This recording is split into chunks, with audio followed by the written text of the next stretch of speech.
यहाँ पे आपका सब कुछ भरा हुआ मिलेगा, छोड़ के एक आपकी एबीसी आईडी को। यहाँ पे आपकी एबीसी आईडी है वो नहीं फिल कर रखी। सो हेलो फ्रेंड्स, आप सबका फिर से स्वागत है आपके अपने यूट्यूब चैनल रोनित एचएसएससी में इंदिरा गांधी यूनिवर्सिटी मीरपुर से जुड़ी हुई एक और नई अपडेट के साथ। सो फाइनली आपके जो भी इवन सेमेस्टर के रीअपेयर के फॉर्म स्टार्ट होने थे वो आपके रीअपेयर के फॉर्म स्टार्ट हो गए हैं 6 तारीख से, और आप रीअपेयर का फॉर्म ऑनलाइन अपने फ़ोन से अप्लाई कर सकते हो, जिसके लिए हम आज इस वीडियो में बात करने वाले हैं। सबसे पहले देख लेते हैं नोटिफिकेशन की। जो आपका नोटिफिकेशन आया है इंदिरा गांधी यूनिवर्सिटी मीरपुर की तरफ से कि आपके सभी जो एग्जाम होने हैं दूसरे, चौथे एंड छठे सेमेस्टर के मई में, उनके लिए आपके रीअपेयर के फॉर्म भरने स्टार्ट हो गए हैं, जिसकी लास्ट डेट आपकी होने वाली है 28 फरवरी 2025 बिना किसी लेट फीस के। उसके बाद 500 रुपये लेट फीस के साथ आपकी 10/3 होने वाली है, और उसके बाद 1000 रुपये लेट फीस के साथ आपकी 20/3 होने वाली है। यानी 20/3/2025 तक आपके रीअपेयर के फॉर्म है वो चलने वाले हैं। रीअपेयर के फॉर्म फिलहाल आपके स्टार्ट हो चुके हैं। बिना किसी देरी के, बिना किसी लेट फीस के 28 फरवरी तक आप अपना रीअपेयर का फॉर्म है वो अप्लाई कर दें, जिसमें आपके सभी यूजी पीजी कोर्स के हैं फॉर्म है वो स्टार्ट हो चुके हैं, जिसमें आपके BA BSc BCom BCA BBA MA MSc MCom और आपका हो गया एमबीए हो गया, उसके बाद आपके सभी डिप्लोमा कोर्सेज हो गए, उन सभी के आपके रीअपेयर के फॉर्म है वो इसमें भरे जा रहे हैं। ये आप यहाँ पे देख सकते हो, बीटेक का हो गया, आपका एमटेक का हो गया, एलएलबी का हो गया, उसके बाद आपके डिप्लोमा पीजीडीसी हो गया, जो आपका कंप्यूटर डिप्लोमा होते हैं, सभी की आपकी लास्ट डेट है बिना किसी लेट फीस के 28 फरवरी होने वाली है। उसके बाद 10/3 तक आपके 500 रुपये लेट फीस लगने वाली है, और तब भी आप अपना फॉर्म अप्लाई नहीं कर पाते तो 20/3 तक आपके 1000 रुपये लेट फीस लगने वाली है। अब चलिए बात कर लेते हैं कि रीअपेयर का फॉर्म आपको अपने मोबाइल से अप्लाई कैसे करना है। उसके लिए हम चलते हैं मोबाइल की स्क्रीन पे। सो आपके मोबाइल में आपको कोई भी ब्राउज़र ओपन कर लेना है। मैंने क्रोम ब्राउज़र ओपन किया है। इसमें आके सिंपली आपको सर्च करना है I can apply. I can apply आप इसमें जाके सर्च करना है, आई कैन अप्लाई, या फिर आई स्टूडेंट लॉगिन भी आप इसमें है वो फिल कर सकते हैं। मैंने आई कैन अप्लाई इसमें डाल दिया है। उसके बाद सिंपली आई कैन अप्लाई डालने के बाद आपको सर्च करना है। जैसे आप सर्च करेंगे आपके पास कुछ इस प्रकार से वेबसाइट है वो आपके साइट के लिए ओपन हो जाएगी। यहाँ पे सबसे पहले आपको दिया है iucanapply.com इंदिरा गांधी यूनिवर्सिटी, इसी पे आपको क्लिक करना है। लोगो भी यहाँ पे दिया गया है, और इसी साइट पे आप जैसे ही ओपन करोगे, इसको हम सबसे पहले ओपन कर लेते हैं क्लिक करके। जैसे हमने क्लिक किया ओपन हो गया। यहाँ पे सबसे पहला आपके पास आएगा स्टूडेंट लॉगिन करके। इसमें आपको स्टूडेंट लॉगिन कर लेना है। इसमें आपके सभी रिजल्ट दिए गए हैं। ये कॉलेज लॉगिन होता है, उसके बाद ये एडमिनिस्ट्रेटर लॉगिन हो गया होता है। हमारे लिए सिर्फ यही दो काम के हैं। हमको स्टूडेंट लॉगिन में ही फॉर्म अप्लाई होगा हमारा, और एबीसी आईडी इसमें मांग रखी है, उसकी भी बात हम करेंगे। तो सबसे पहले स्टूडेंट लॉगिन पे हमें क्लिक कर लेना है। उसके बाद कुछ इस प्रकार से हमारे सामने जो है वेबसाइट ओपन हो जाएगी। इसमें मांग रखा है यूजर नेम और पासवर्ड। यूजर नेम पासवर्ड क्या है? यूजर नेम और पासवर्ड आपके कॉलेज की रजिस्ट्रेशन नंबर है। जो आपके कॉलेज रोल नंबर होते हैं वो अलग होते हैं, और जो आपके कॉलेज रजिस्ट्रेशन नंबर होते हैं वो अलग होते हैं। रजिस्ट्रेशन नंबर वो आपके माने जाते हैं जो आपके यूनिवर्सिटी के रोल नंबर होते हैं, जो आप एग्जाम टाइम में यूज करते हो। आपके आई कार्ड पे आपके कॉलेज रोल नंबर है वो इससे अलग है। रजिस्ट्रेशन नंबर और यूनिवर्सिटी रोल नंबर एक ही होते हैं, और यूजर नेम भी वही होता है। पासवर्ड आपको, अगर आपका पासवर्ड नहीं पता तो आप अपने पासवर्ड में यूजर नेम ही डालिए, उससे लॉगिन हो जाएगा। अगर लॉगिन नहीं होता है तो आप अपने कॉलेज में जाके पासवर्ड प्राप्त कर सकते हैं। यूजर नेम पासवर्ड दोनों आपके यूनिवर्सिटी रोल नंबर होने वाले हैं, तो दोनों में हम पेस्ट कर देंगे। सिंपली हमने कॉपी कर रखा है, या फिर आप टाइप कर देंगे। टाइप करने के बाद सिंपली आपको यहाँ पे साइन इन का ऑप्शन दिख जाएगा। साइन इन पे आपको सिंपली क्लिक कर देना है। जैसे आप साइन इन पे क्लिक करोगे आपकी प्रोफाइल आपके सामने कुछ इस प्रकार से ओपन हो जाएगी। थोड़ा सा आप स्क्रॉल करेंगे, आपके सभी ऑप्शन यहाँ पे अवेलेबल हो जाएंगे। सभी रिजल्ट्स की पीडीएफ आपको इसमें मिल जाएंगी। उसके बाद आपको रीअपेयर का फॉर्म अगर अप्लाई करना है तो रीअपेयर का फॉर्म यहाँ पे आपको देखने को मिल जाएगा। सिंपली आप रीअपेयर के फॉर्म पे अप्लाई करके अपना रीअपेयर का फॉर्म अप्लाई कर पाएंगे। कैसे करना है उससे पहले हम बात कर ले कुछ दो और ऑप्शन की। अगर आपका रिजल्ट अभी आया है 15 दिन के अंदर अंदर, तो आप रिवॉल्यूशन का फॉर्म यहाँ से अप्लाई कर पाओगे, और आपको अपने कॉलेज में आपके एग्जाम फॉर्म में मोबाइल नंबर और ईमेल आईडी अपडेट करनी है तो आप वो यहाँ से कर पाओगे। सिंपली हमें रीअपेयर का फॉर्म अप्लाई करना है। उसके लिए हम रीअपेयर के अप्लाई के फॉर्म के लिए सिंपली रीअपेयर फॉर्म पे क्लिक करेंगे। इस पर हम क्लिक कर देते हैं एक बार।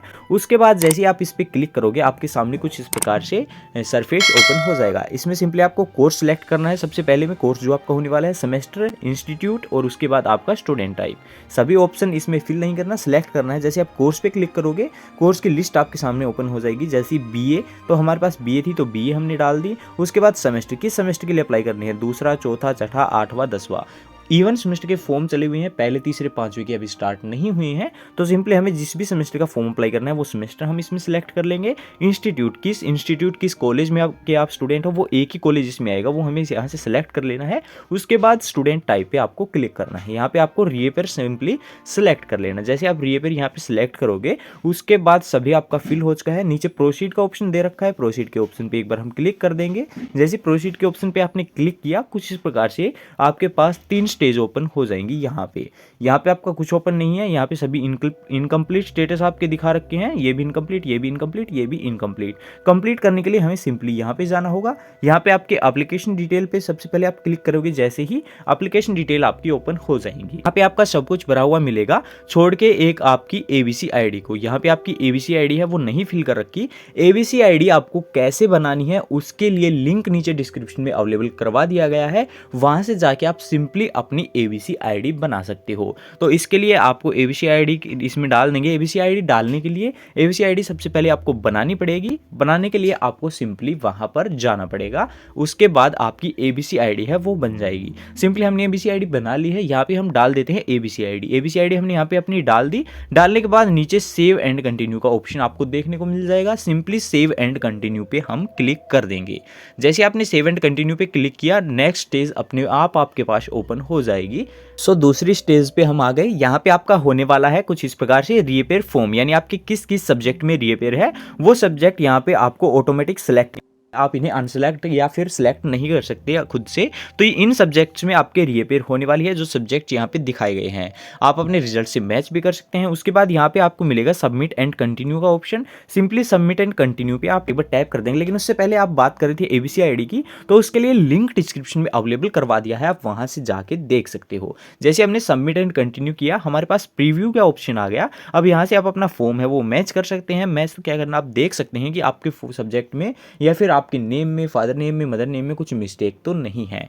मिस्टेक अगर है तो वो आप जाके ठीक कर सकते हो। दोबारा से आप ऊपर से जैसे ही रीअपेयर के फॉर्म पे अप्लाई करोगे, दोबारा से डैशबोर्ड पे क्लिक करके आप दोबारा से जाओगे तो वहीं पे आप पहुंच जाओगे। लेकिन हमारा सब कुछ ठीक है, हमने मैच कर लिया। उसके बाद आई कन्फर्म पे हम क्लिक करेंगे। यहाँ पे आई कन्फर्म का ऑप्शन है और यहाँ पे आपका दे रखा है कन्फर्म एंड सबमिट का, तो दोनों यहाँ पे दिए गए हैं। सबसे पहले टिक किया हमने, कन्फर्म एंड सबमिट पे क्लिक किया। जैसे आप कन्फर्म एंड सबमिट पे क्लिक करोगे, यहाँ पे आ जाएगा आपका option proceed to payment. Proceed to payment पे जैसे आप क्लिक करोगे आपका ऑप्शन हो जाएगा पेमेंट करने के लिए अवेलेबल। यहाँ पे आपका दिया गया है, आपके 1000 रुपये अमाउंट दिए गए हैं क्योंकि ये बीसीए का स्टूडेंट है। बीसीए के स्टूडेंट्स की 1000 कटती है और बाकी स्टूडेंट्स की 700 रुपये लगने वाली है फीस। आपके बीए हो गया, बीकॉम हो गया, बीसीए हो गया, उन सबकी 700 रुपये फीस होने वाली है। चाहे आपके एक सब्जेक्ट में रीअपेयर हो या फिर 4 सब्जेक्ट में रीअपेयर हो। सेमेस्टर की बात नहीं कर रहा, सब्जेक्ट की बात कर रहा हूँ। एक सेमेस्टर की फीस आपकी 700 रुपये से लेकर 1000 रुपये होने वाली है। बीसीए के स्टूडेंट्स की 1000 होती है। तो सबसे पहले यहाँ पे हम जाके पेमेंट टाइप में क्लिक करेंगे। पेमेंट टाइप पे क्लिक करने के बाद ऑनलाइन का ऑप्शन आ जाएगा हमारे पास। अब ऑनलाइन आपको कैसे करनी है, credit, debit, net banking, SBI, ये आपके पास अवेलेबल जो ऑप्शन है वो आप कर सकते हैं। मोस्टली स्टूडेंट्स के पास क्रेडिट कार्ड नहीं होता है, सबके पास लगभग डेबिट कार्ड होता है। ना ही नेट बैंकिंग का यूज़ करते हैं, बहुत कम करते हैं। और नेट बैंकिंग, एसबीआई, कुछ एक स्टूडेंट है जो यूज़ करते हैं, लेकिन मोस्टली स्टूडेंट्स के पास डेबिट कार्ड ही अवेलेबल होता है।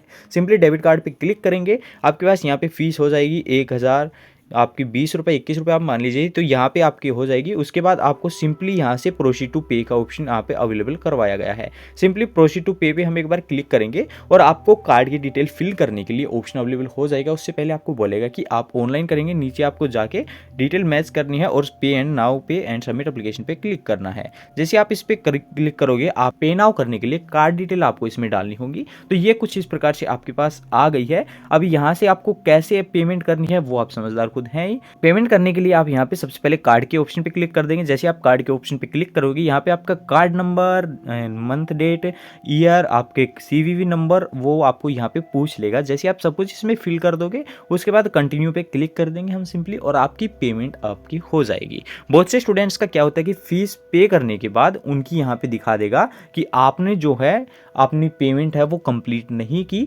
आपकी पेमेंट हो जाती है लेकिन यहाँ पे दोबारा से पेमेंट करने के लिए ऑप्शन आता है। तो उस केस में स्टूडेंट को क्या करना है, उस केस में स्टूडेंट्स को प्रोफाइल दोबारा से लॉगिन करनी है। रीअपेयर के फॉर्म पे आपको क्लिक करना है। यहाँ पे आई का ऑप्शन आपको दिखेगा, आई आइकन दिखेगा, यहाँ पे आपको क्लिक करना है जिनकी पेमेंट नहीं होती, और यहाँ पे आई के ऑप्शन पे क्लिक करके प्रोसीड टू पेमेंट पे क्लिक करना है। और उसके बाद सिंपली आपको यहाँ पे क्लिक करना है refresh and update previous payment. जैसे आप इस पे क्लिक करोगे आपकी पेमेंट पेमेंट हो जाएगी।